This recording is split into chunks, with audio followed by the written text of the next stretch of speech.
In this video, we're going to review a financial plan for a client who had been told by many other advisors that they were unable to retire when they wanted to. But after we sat down with them and we really understand what their goals were, and more importantly, the priorities among those goals, we were able to find a solution that not only let them retire, but let them retire much sooner than they had originally planned.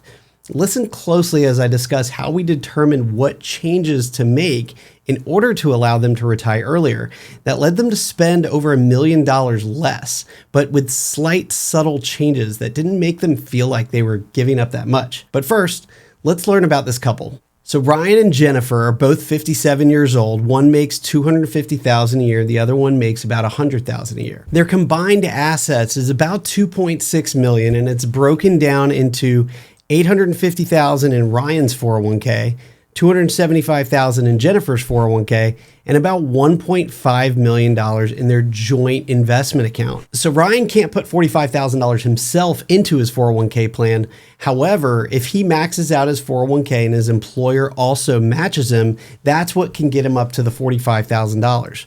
So Jennifer is also putting some money away, but then she's also getting a match, which is getting her to the $22,500. And then they're saving an additional $25,000 into their joint investment account, which gets them to a total of $92,500 in savings per year. Now, they haven't always saved that much, but more recently, they've really been ramping up their retirement savings because they've got their eye on retirement. Let's take a look at what their goals are. So Ryan and Jennifer both wanted to retire at the age of 60 and spend $120,000 a year. So in this case, we're estimating $31,000 a year for healthcare expenses for Ryan and Jennifer prior to Medicare. And then once they reach the age of Medicare, it drops to about $11,000. And then when Jennifer's alone and on Medicare, after Ryan predeceases her at age 90, her expenses drop to about $6,800. Now, Ryan and Jennifer had two major dreams when they retired. They wanted to travel and they wanted to have a bigger home because they wanted their kids and grandkids to be able to come over, stay over, and also play at the pool that they didn't have yet. So their goal was to sell their home and buy a much bigger home when they retired. And they said to me, Zach, I understand that most people downsize in retirement.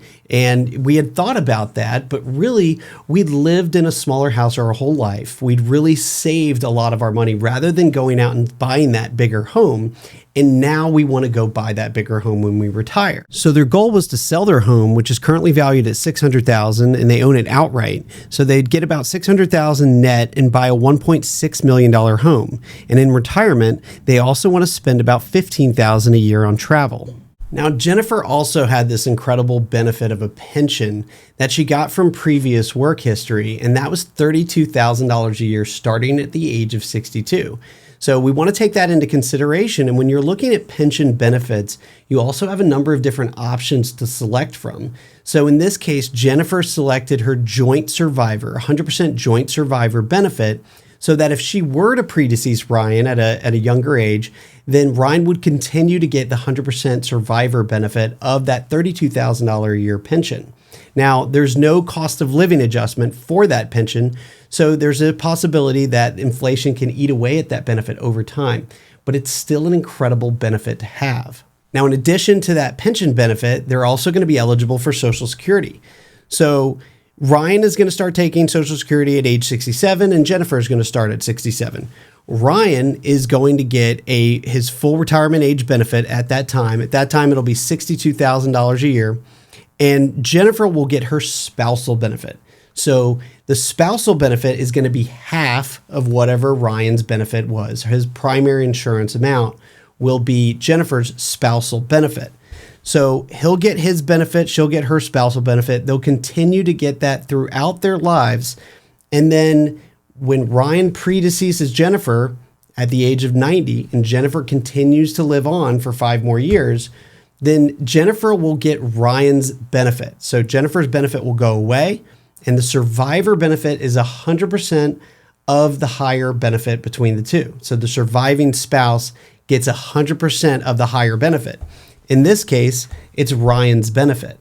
So Jennifer's benefit goes away, and she continues to get Ryan's benefit for the rest of her life until she reaches the age of 95. So now that we have a good understanding of what their goals are, let's take a look at what the probability of hitting those goals are. So if they wanted to do everything that we've mentioned so far, they wanted to retire at age 60, they wanted to spend $120,000 a year. Remember, they've got that elevated healthcare cost for a little while until they reach the age of 65. And they also want to spend $1.6 million on a new home after they sell their home for $600,000. So what we're going to take a look at is something called a Monte Carlo simulation. So it takes all of those goals and 1,000 different possibilities of what could happen over Ryan and Jennifer's lifetime.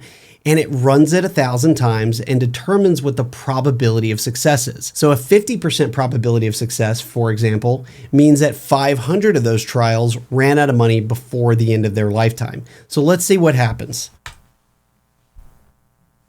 So Ryan and Jennifer come up with a 56% probability of success. And that means that 560 trials did not run out of money before the end of their lifetime, but then 440 trials did. Typically, if we see somebody in the purple zone, there's a high enough probability of running out of money before the end of their life that we want to make some changes, right? We can work a little bit longer, spend a little bit less, or a combination of all the above.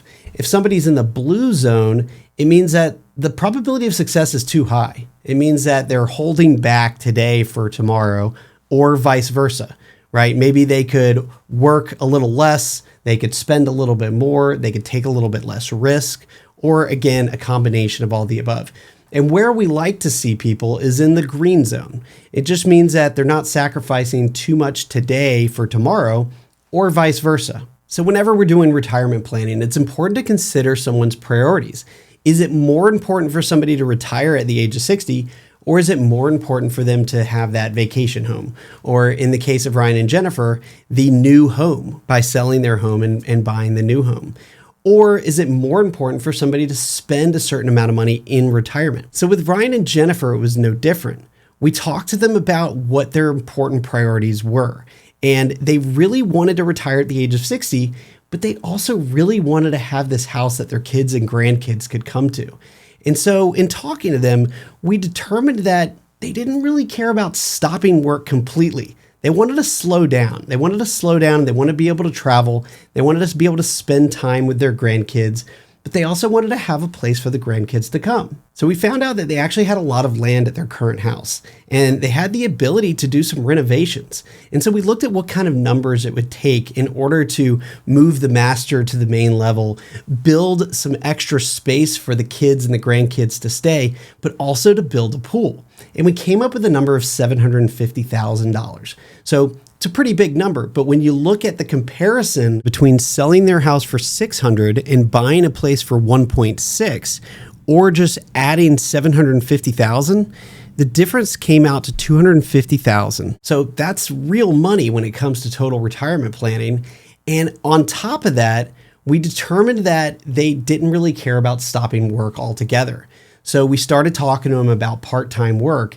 And while Ryan was making $250,000 and Jennifer was making $100,000, they both decided that they could probably go back for part-time work and make $50,000 each for 5 years with healthcare included. So when you add everything up, they're saving roughly $100,000 in 5 years on healthcare. They're saving $250,000 on the difference of buying a new home or just renovating theirs. And they're also saving about $500,000 total because they're working over that 5-year period. So that totals about $850,000 in total lifetime expenses, and they're still able to take off a couple months a year because they're only working part-time. So if they make all of those changes, their probability of success goes from 56% to 86%. And they're only making subtle changes, and a $750,000 renovation is going to get them a really nice place in order for their kids to come and visit. And working part-time and making $50,000 a year, while it makes such a big impact on their overall living expenses, it really wasn't that big of a difference for them, and it didn't really take much away from what they wanted to accomplish. So here's what the Monte Carlo simulation looks like when we make all of those changes, and they have an 86% probability of success. So the important lesson from today is that it's not just about what somebody's goals are. It's also about what those priorities are. And sometimes there's more than one way to approach it and to accomplish everything that you want to do in life, but doing it strategically. My name is Zach Morris, and I'm the founder of Paces Ferry Wealth Advisors. Thanks for watching today. And if you've enjoyed it, please go ahead and hit the like and subscribe button. Thanks for watching.